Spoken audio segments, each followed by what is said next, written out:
আসসালামু আলাইকুম বন্ধুরা, তোমরা সবাই কেমন আছো? আজ আমরা বানাতে চলেছি বাটা মাছের চচ্চড়ি। আজকের রেসিপিটা অনেক সুন্দর হতে চলেছে। তোমরা শেষ পর্যন্ত দেখো আর আমাদের পাশে থাকো। আর যারা আমাদের চ্যানেলে নতুন এসছো তারা চ্যানেলটিকে অবশ্যই সাবস্ক্রাইব করে নেবে আর শেয়ার করে দেবে।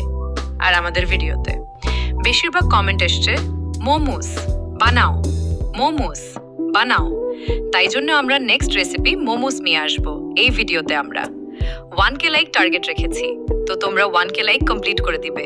তাহলে চলো বন্ধুরা, দেরি না করে আজকের রেসিপি শুরু করা যাক।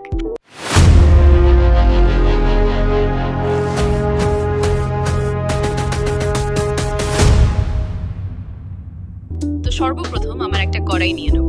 তারপরে আমরা 300 গ্রাম পেঁয়াজি নেব। তারপরে 1 চামচ হলুদ গুঁড়ি আর 1 চামচ লঙ্কা গুঁড়ি দিবার পর 1 চামচ জিরা গুঁড়ি আমরা ভালো করে হাতে করে মাখিয়ে নেব যতক্ষণ না পেঁয়াজের রস বের হয়ে আসছে।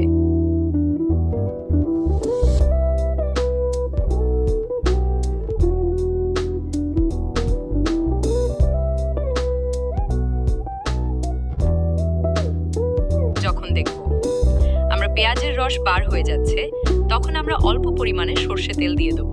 দিয়ে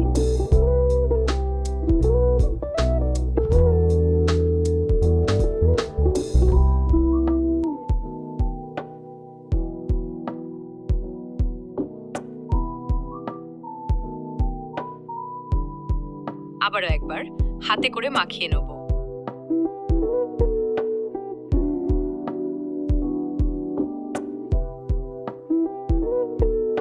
মাখিয়ে নিয়ে পর আমরা মাছগুলো দেব। তারপর আমরা আবার হাতে করে মাখিয়ে নেব।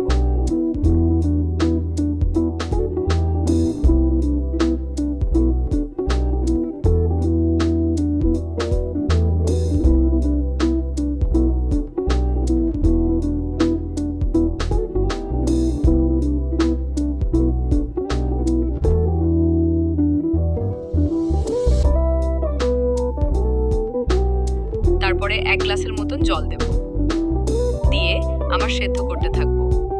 তারপর আমার টমেটো দিয়ে দেব।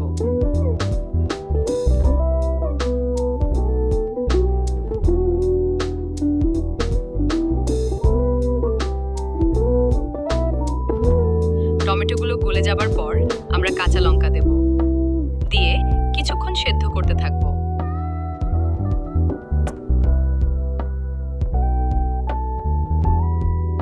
সেদ্ধ করার পর আমরা ধনেপাতা দিয়ে দেব। তারপর আমরা দেখব রেসিপি রেডি হয়ে গেছে। তাহলে চলো বন্ধুরা, তোমাদেরকে রেসিপি ফাইনাল লুক দেখানো যাক।